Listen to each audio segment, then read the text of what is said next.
معنا السادة المشاهدين، أريد أن أتعرف على مطالب هذه الوقفة مع أحد الناشطين الحقوقيين، وهو مناضل في حقل الإنسان وحق حقوق الإنسان منذ أزمة الجزائر، أزمة التسعينات. معنا الأخ كمال. الأخ كمال، نود أن نتعرف معكم على مطالب هذه الوقفة. المطالب هي هذه وقفة أولا وقبل كل شيء هذه وقفة سياسية للطالب بحقوق الجالية الجزائرية في سويسرا وعامة في أوروبا. هذه الوقفة هذه نطالب فيها بزاف مطالب، ومنهم نقراها عليكم باللغة الفرنسية إن سمحتم. وستسمعون عما موجود في هذه هي مطالب بمناسبة الانتخابات الهزلية هذه اللي قام بها النظام باش يزيد عهدة رابعة وخامسة وإلى ما لا نهاية. إذا سمحتم أقرأ لكم.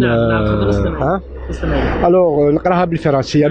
هذه البرية هذه موجهة للقنصل العام في جنيف. القنصل ساعات القنصل العام، هل خرج إليكم الأخ كمال لتقديم الرسالة هذه أو لم يخرج أصلا؟ لا لم يخرج أصلا، لم يخرج ولن تكن له الجرأة بأن يواجه المواطنين الجزائريين والاحتجاجات نتاعهم هنا أمام القنصلية الجزائرية. كما ترى الكاميرا راكو تشوفوا الجزائريين موجودين أمام القنصلية، والقنصلية فاتحين الباب ودارين الشرطة باش الجزائريين الآخرين الذين يريدون أن ينتخبوا فارغة. شوف الكاميرا، ما موجود حتى واحد يدخل ينتخب. هذه أنا أعتبرها كمهزلة. نعم، سأسألك عن أجواء الانتخابات. طبعا نحن ممنوعين الدخول من داخل القنصلية العامة، لكن سأسألك بعد التعرف على المطالب. أوكي، نقرأ لكم إن شاء الله. السلام عليكم، بسم الله الرحمن الرحيم. Alors, à Monsieur le Consul Général, l'Algérie, contrairement à ce que prétend le régime, vit une crise profonde. En tant que citoyens algériens résidant en Suisse, nous tenons d'abord à réaffirmer notre attachement profond à notre pays et revendiquons notre devoir de le servir et de le voir devenir pour tous ses citoyens un havre de paix, de liberté et de prospérité. Nous nous adressons à vous aujourd'hui en tant que fonctionnaires de l'État algérien au service de la communauté algérienne. Nous espérons ainsi que vous serez à la hauteur de votre mission, celle de servir notre pays et ses citoyens et non pas un régime. Nous sommes nombreux à souhaiter que notre pays nous sommes nombreux à souhaiter pour notre pays un changement réel, car notre pays a trop souffert de l'arbitraire, du népotisme et du culte de la personnalité. En rappelant ces principes et en exprimant haut et fort nos droits et devoirs en tant que citoyens, nous souhaitons que le changement soit un changement par les Algériens et pour tous les Algériens, et qu'il se fasse sans exclusion dans la paix, la transparence et l'unité de la nation. Nous sommes convaincus que seul le débat franc et ouvert ouvrira la voie vers un futur meilleur, et c'est avec cet esprit que nous manifestons aujourd'hui. Aujourd'hui commence la tenue de l'élection présidentielle 2014 pour les Algériens expatriés. Nous constatons que cette élection a créé une controverse dans notre pays et les avis divergent quant à la transparence et la neutralité de l'administration. L'Algérie appartient à tous les Algériens. Nous vous appelons donc à respecter les avis de tous et de toutes, et de vous assurer que dans l'exercice de votre fonction, vous ne fassiez rien qui puisse être perçu comme un soutien à un régime, un candidat, ou encore agir d'une façon ou d'une autre contre celles et ceux qui appellent au boycott de ce scrutin. Enfin, nous tenons en tant que citoyens algériens vivant en Suisse à formuler une nouvelle fois les demandes suivantes. 1. Une plus grande coopération des autorités algériennes avec les autorités suisses afin de résoudre le problème des citoyens algériens séjournant illégalement sur le sol suisse, que vous appelez communément les haragas. Cette situation démontrant la grave crise que vit notre jeunesse qui la pousse à la harga est une honte pour l'Algérie et le gouvernement algérien qui doit tout faire pour résoudre cette problématique et qui humilie nos citoyens. Où est donc Arfa Ras Kiabba? On a entendu Bouteflika dire Arfa Ras Kiabba. Voici la jeunesse Harraga qui Arfa Ras Kiabba, mais malheureusement, rien n'a été fait, ni par Bouteflika, ni par son régime, ni par sa famille, ni par ses militaires. Personne, tout le monde s'en fout plus ou moins de la condition de ces jeunes répartis un peu partout en Europe, sans aucun avenir, sans papier, sans rien. Je finis ma lettre. Une simplification dans les démarches administratives, une modernisation de ces démarches, une prise en charge par l'État à travers les représentations à l'étranger au rapatriement en Algérie des morts algériens sur le sol suisse. La mise en place des structures culturelles, notamment l'enseignement de base de la langue arabe sur les enfants, pour les enfants algériens vivant en Suisse. Étant donné que l'État algérien est propriétaire de la compagnie Air Algérie, il est donc de son ressort de s'adapter à la législation et d'enjoindre à cette compagnie de pratiquer des tarifs plus raisonnables. Les prix actuels pénalisent les Algériens qui souhaitent voyager en Algérie. Il faudra donc ouvrir cette destination à la concurrence pour aller dans le même sens. Nous ne comprenons pas pourquoi un billet d'avion Genève-Alger est plusieurs fois plus cher qu'un billet Genève-Rabat ou Genève-Tunis. Ça, on ne le comprend pas, il faudrait nous l'expliquer. Nous vous remercions pour votre collaboration. Avant de dire ça, il y a aussi l'histoire des passeports de notre communauté. Il y a plein d'Algériens résidents, sites binationaux, Harraga, qui malheureusement se présentent chez le consul Monsieur Younes et qui malheureusement ne le reçoit pas. Et toute demande est suivie d'un rejet automatique. Alors, devant la représentation algérienne à Genève, qui est le consulat d'Algérie, nous vous demandons solennellement, je dis bien solennellement, de prendre en charge d'une manière sérieuse cette revendication. Parce que là, vous êtes en train de causer de graves dégâts dans la communauté algérienne vivant à l'étranger. Voilà, sur ce, nous vous remercions pour votre collaboration, nous vous transmettons nos salutations fraternelles, que Dieu protège l'Algérie et les Algériens, Wallah yarham shuhada, les anciens et les nouveaux. Assalamu alaikum. نشكرك الأخ كمال، لكن فقط نتمنى أن تصل هذه المطالب إلى ساعات القنصل العام. لكن هناك سؤال فقط، نحن الآن اليوم مصادف للانتخابات الرئاسية أو تصويت الانتخابات الرئاسية المتعلق بالجالية الجزائرية. الجالية الجزائرية اليوم تصوت في الخارج، وخاصة نحن الآن بجنيف. أود أن نسأل عن أجواء الانتخابات. يعني الآن كيف ترى الأجواء الانتخابات اليوم؟ Jazairienne, il n'y a aucune Algérienne, aucun Algérien, rien, personne ne rentre, personne ne sort. C'est complètement, du moins ici à Genève, ces consultations sont complètement boycottées par la communauté algérienne. C'est un non-événement. Point. شكرا الأخ كمال. ننتقل إلى دكتور محمد. دكتور محمد، أنت الآن جئت إلى هذه الوقفة، نود أن نعرف لماذا جئت هنا إلى هذه الوقفة؟ والله جيت مثل إخواني هنا موجودين، جيت يعني نستنكر بعض الأعمال اللي تعملها القنصلية تجاه المواطنين. نود أن نتعرف عن هذه الأعمال التي تستنكرها. يعني الآن يقولوا فيه بعض الجزائريين يموتوا في السجون ولا يموتوا في أماكن هم ما حد يتكلف بهم ويتركوهم للبلديات تحرقوا جثثهم، ولا يعني هذا منكر، هذا ما يقبل واحد في العالم، يعني واحد مواطن دولة أخرى غير الجزائريين اللي عندهم هذا المصيبة هذه.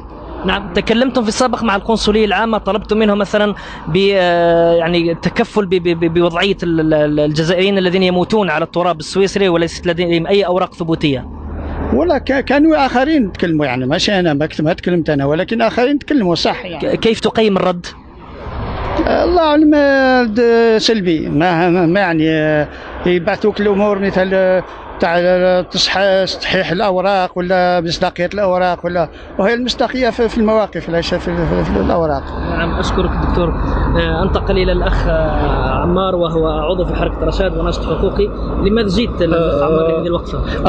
أخي الكريم، اليوم وقفتنا هذا لطاب جنانو نطلبوا، يعني احنا رانا مقاطعين الانتخابات، نطلبوا بدولة القانون والعدالة، ولكن احنا نطلبوا من طاب جنانو يعني العهد الأول الأولى اللي طلب فيها المصالحة أصبحت لنا مكالحة، ولكن طالب منه يعني رانا غايتنا من هذه الأقارب هذه المختطفين هذه اللي قال لهم ها هو في جيبي. احنا نطلبوا من فخامته طاب جنانه وخرجهم من جيبه. هذا المختطفين فين؟ وراها دولة القانون.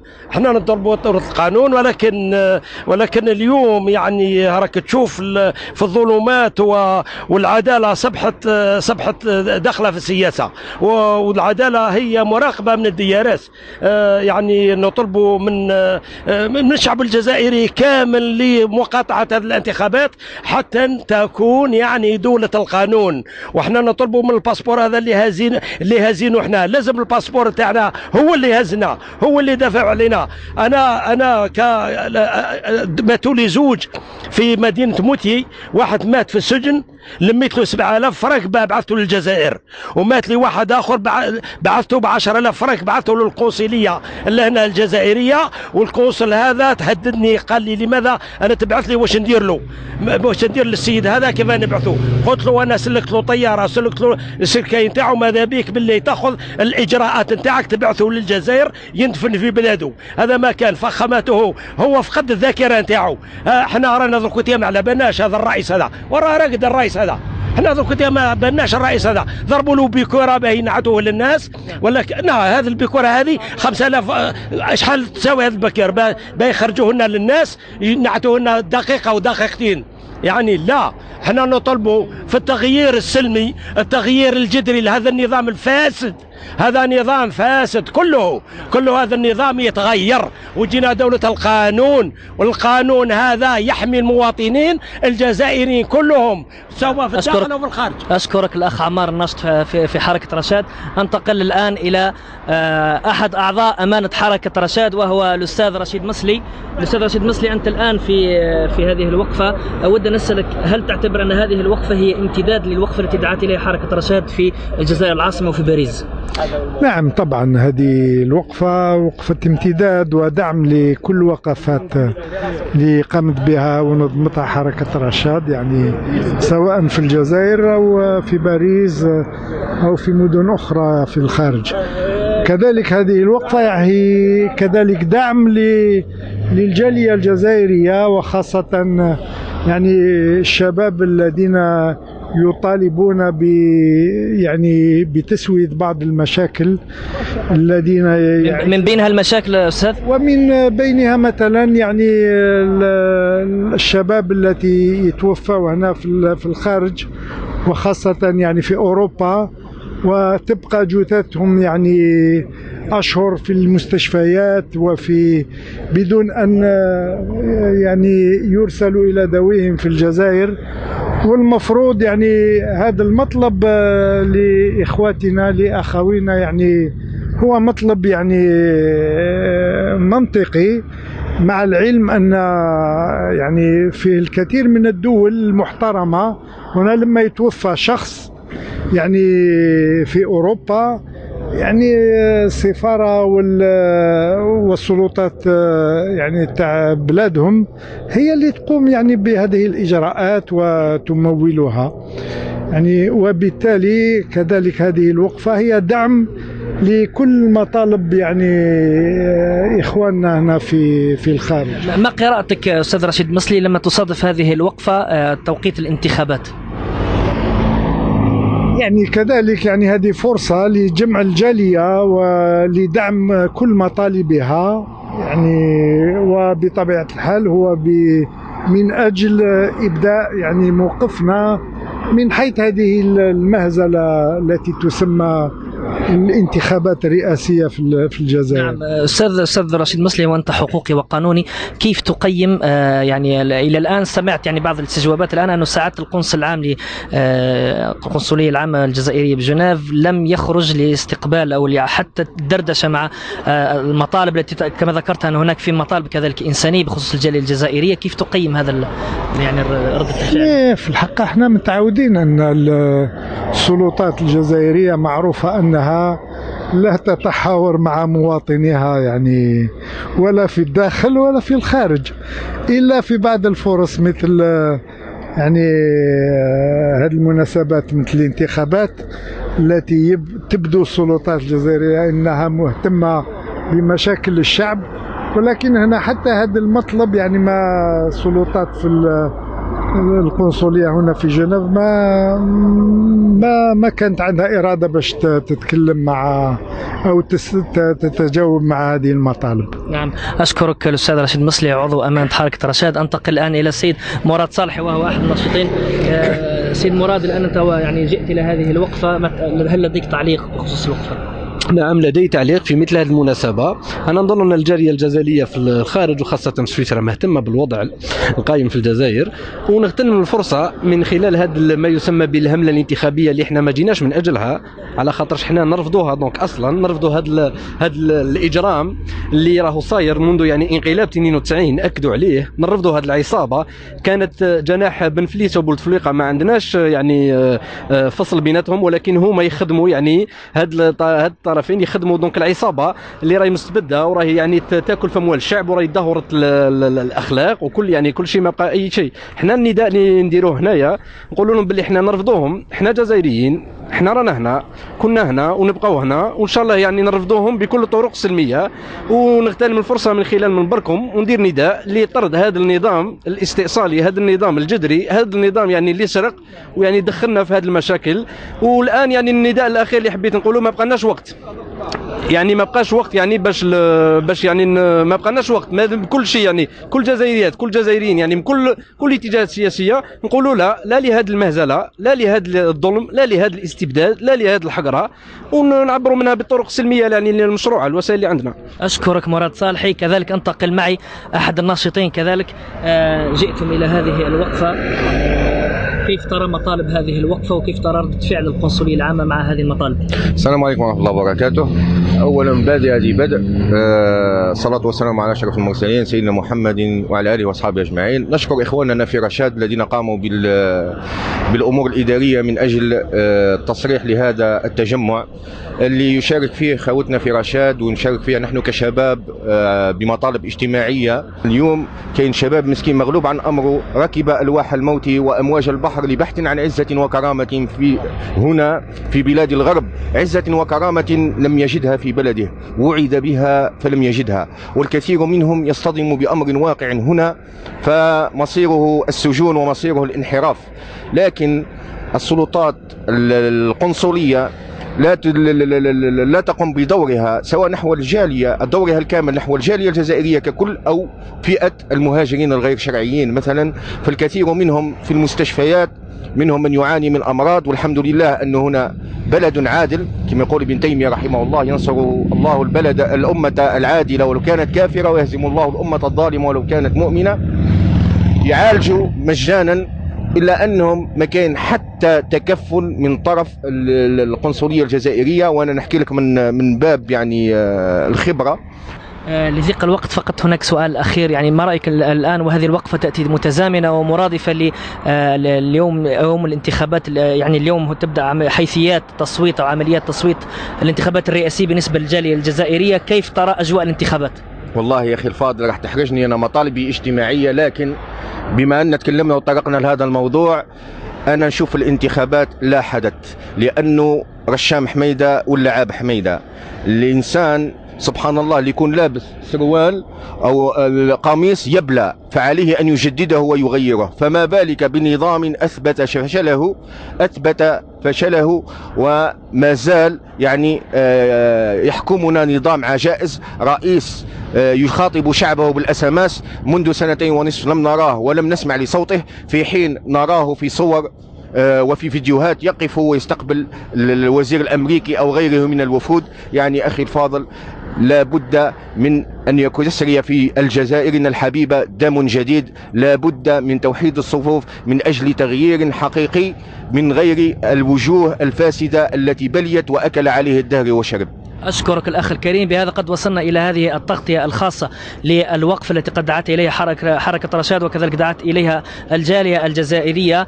نذكر بأن هذه الوقفة تأتي متزامنة مع الانتخابات الرئاسية، هذا اليوم الذي يشهد حيثيات وعمليات بدء عملية تصويت للانتخابات الرئاسية المتعلقة بالجالية الجزائرية في سويسرا. وكذلك نذكر بأن هذه الوقفة تأتي متزامنة مع الوقفة التي دعت إليها حركة رشاد في الجزائر العاصمة وباريس. دمتم في رعاية الله وحفظه، والسلام عليكم.